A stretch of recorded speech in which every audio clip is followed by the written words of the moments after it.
जय श्रीमन नारायण, हर हर महादेव। गुष्मेश्वर कहो, गुसरणेश्वर कहो, ग्रसनेश्वर कहो, एक ही बात है। कुछ लोग राजस्थान के शिवाड़ नगर में भी गुष्मेश्वर महादेव ज्योतिर्लिंग होने का दावा करते हैं, पर साक्ष्य की यदि बात की जाए तो दौलताबाद के पास जो गुष्मेश्वर महादेव हैं वही गुष्मेश्वर महादेव ज्योतिर्लिंग के रूप में है। शिवाड़ नगर में जो गुष्मेश्वर महादेव ज्योतिर्लिंग है, इस ज्योतिर्लिंग से बहुत लोगों की आस्था जुड़ी है।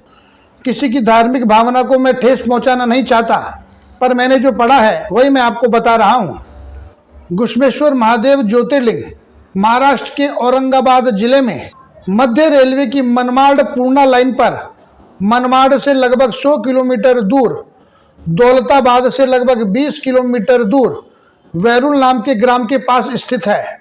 दौलताबाद को पहले देवगिरी कहा जाता था, पर 14वीं शताब्दी में मोहम्मद बिन तुगलक ने देवगिरी का नाम बदलकर दौलताबाद रख दिया। गुष्मेश्वर महादेव का प्रादुर्भाव कैसे हुआ, गुष्मेश्वर महादेव ज्योतिर्लिंग की उत्पत्ति कैसे हुई, इस विषय को लेकर आचार्य जन कहते हैं, दक्षिण दिशा में एक बड़ा दिव्य पर्वत है, देवगिरी पर्वत। बड़ा अद्भुत, बड़ा आकर्षक। देवगिरी पर्वत के पास में ही एक सुधर्मा नाम के ब्राह्मण रहते थे, जिनकी पत्नी का नाम था सुदेहा। दोनों पति पत्नी भगवान शिव के परम भक्त थे। दोनों धर्म के रास्ते पर चलते थे। घर में किसी प्रकार की कोई कमी नहीं थी, बस एक दुख था, कोई संतान नहीं थी। सुधर्मा ब्राह्मण को इस बात का दुख नहीं था, पर सुदेहा ब्राह्मणी को इस बात का बड़ा दुख रहता था कि मुझे कोई संतान नहीं है। सुधर्मा ब्राह्मण ने अपने उपदेशों से बहुत बार सुदेहा को समझाया, पर उसका मन नहीं मानता था।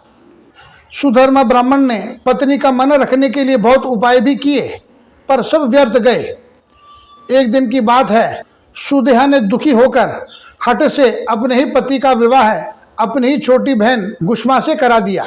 यह वही गुष्मा है जिनके नाम से गुष्मेश्वर महादेव ज्योतिर्लिंग के रूप में प्रकट हुए। जब सुदेहा ब्राह्मणी ने अपने ही पति का विवाह अपनी ही छोटी बहन गुष्मा से कराया, तब सुधर्मा ब्राह्मण ने उसे खूब समझाया कि आज तो तुम बहनों में बड़ा प्रेम है, पर आगे भविष्य में जब इसको संतान हो जाएगी तब तुम अपनी ही बहन से जलने लगोगी।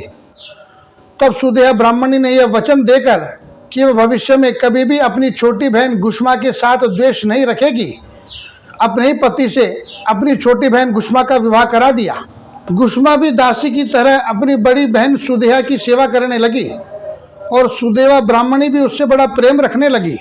सुदेहा ब्राह्मणी खुद तो शिव की पूजा करती ही थी, उसने अपनी छोटी बहन गुष्मा को भी भगवान शिव की पूजा करना सिखा दिया। गुष्मा ने नित्य 101 पार्थिव शिवलिंग का पूजन करने का व्रत धारण कर लिया। वह नित्य 101 पार्थिव शिवलिंग का पूजन करती और पास ही के तालाब में ले जाकर के नित्य उनका विसर्जन करती। कुछ समय बाद शिव की कृपा से गुष्मा को एक सुंदर से पुत्र की प्राप्ति हुई। पुत्र को देखकर सब राजी हुए, पर जैसे जैसे वह पुत्र बड़ा होने लगा, सुदेहा ब्राह्मणी के मन में माँ बेटे को देख करके जलन और बढ़ने लगी। आगे जब बेटे का विवाह हुआ, घर में नई बहू आई, तब उन्हें देखकर सुदेहा ब्राह्मणी की बुद्धि भ्रष्ट हो गई। उसने रात को सोते हुए बेटे को मार दिया, चाकू से हत्या करके शव को ले जाकर तालाब में डाल दिया। यह वही तालाब था जिसमें गुष्मा नित्य पार्थिव शिवलिंग का विसर्जन किया करती थी। रात बीत गई।